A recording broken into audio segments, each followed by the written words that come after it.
Hello friends, నేను మీ బాంబే వార్తక్కను. ఉదయాన్నే హడావుడి లేకుండా 10 నిమిషాల్లో చేసుకునే lunch box recipe capsicum rice ఎలా తయారు చేసుకుందామో చూద్దాం రండి. 1 గ్లాస్ బియ్యం, పల్లీలు 2 టేబుల్ స్పూన్స్, మీడియం సైజులో కట్ చేసుకున్న క్యాప్సికమ్ ముక్కలు 1 కప్, కారం 1 టేబుల్ స్పూన్, పొట్టు తీసిన వెల్లుల్లి 5, జీలకర్ర 1 టేబుల్ స్పూన్, మీడియం సైజులో కట్ చేసుకున్న ఉల్లిగడ్డ 1. కుక్కర్లో 1 గ్లాస్ బియ్యం తీసుకొని వీటిని ఒకసారి శుభ్రంగా వాష్ చేసుకోండి. వాష్ చేసుకున్న బియ్యంలోకి 1 గ్లాస్ బియ్యానికి 2 గ్లాసుల నీళ్లు తీసుకోండి. 1/2 టేబుల్ స్పూన్ నూనె వేసుకోండి. అన్నం పొడి పొడిగా ఉంటుంది. మూత మూసుకొని వెయిట్ పెట్టుకోండి. గ్యాస్ ఆన్ చేసుకొని కుక్కర్ పెట్టుకోండి. కుక్కర్కి 2 విజిల్స్ వచ్చిన తర్వాత గ్యాస్ ఆఫ్ చేసుకోండి.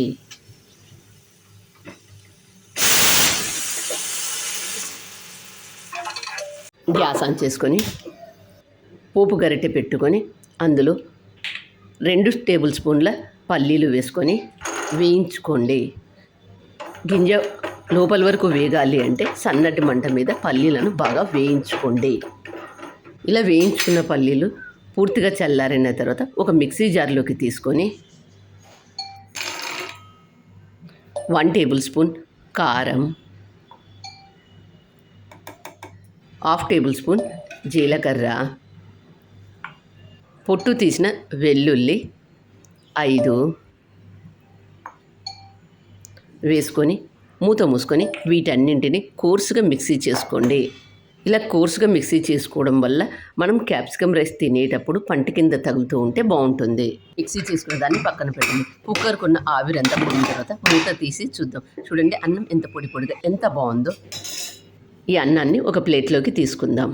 పులిహోర, లెమన్ రైస్, వాంగీబాత్ ఇలాంటివి చేసుకునేటప్పుడు అన్నం పొడి పొడిగా ఉంటే బాగుంటుంది. గ్యాస్ ఆన్ చేసుకొని ఒక బాండీ పెట్టుకోండి.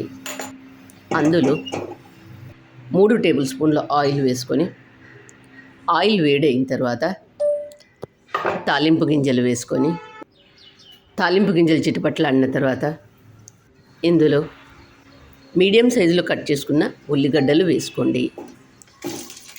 ఉల్లిగడ్డ కొద్దిగా వేగిన తర్వాత ఉదయాన్నే హడావుడి లేకుండా 10 నిమిషాల్లోనే చేసుకునే క్యాప్సికమ్ రైస్.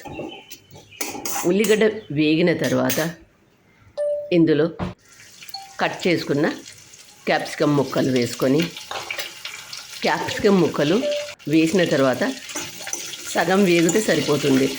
ఎక్కువగా వేయించుకున్నట్లయితే అన్నం వేసి కలిపేటప్పుడు ముద్ద ముద్దలా అవుతుంది. కాబట్టి క్యాప్సికమ్ కొద్దిగా వేగితే సరిపోతుంది.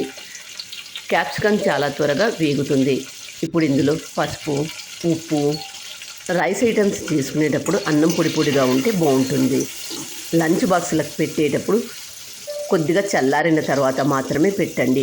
వేడి మీద ఉన్నప్పుడు పెట్టినట్లయితే వాళ్ళు తినే టయానికి అన్నం పాడైపోయే అవకాశం ఉంది. ముందుగా మనం మిక్సీ చేసుకున్న దాన్ని వేసుకోండి. వేసుకొని దీన్ని అంతా ఒకసారి బాగా కలుపుకోండి. ముందుగా మనం ప్లేట్లో తీసి పెట్టుకున్న అన్నాన్ని ఇందులో వేసుకొని కలుపుకోండి. అంతా బాగా కలిసేటట్టు కలుపుకోండి. ఇలా బాగా కలుపుకున్న తర్వాత దీన్ని ఒక 2 నిమిషాల పాటు గ్యాస్ మీదే ఉంచి గ్యాస్ ఆఫ్ చేసుకోండి. క్యాప్సికమ్ రైస్ను ఎంత సింపుల్గా 10 నిమిషాల్లోనే తయారు చేసుకున్నామో చూడండి. మీరు కూడా ఈ క్యాప్సికమ్ రైస్ను తప్పక ట్రై చేయండి. మరి మీకు ఎలా వచ్చిందో నాకు కామెంట్ రూపంలో తెలియజేయండి. నా ఛానల్ కొత్తగా చూసేవాళ్ళు సబ్స్క్రైబ్ చేసుకోండి. మరొక కొత్త రెసిపీతో మీ ముందుకు వస్తాను. క్యాప్సికమ్ రైస్ను అప్పడంతో సర్వ్ చేసుకొని తింటే ఎంతో బాగుంటుంది. మరొక కొత్త రెసిపీతో మేము ముందుకు వస్తాను. వీడియో నచ్చినట్లయితే ఒక లైక్ వేసుకోండి. మీరు ఇచ్చే లైకే మాకు ఎంతో ప్రోత్సాహాన్ని ఇస్తుంది. Thank you for watching.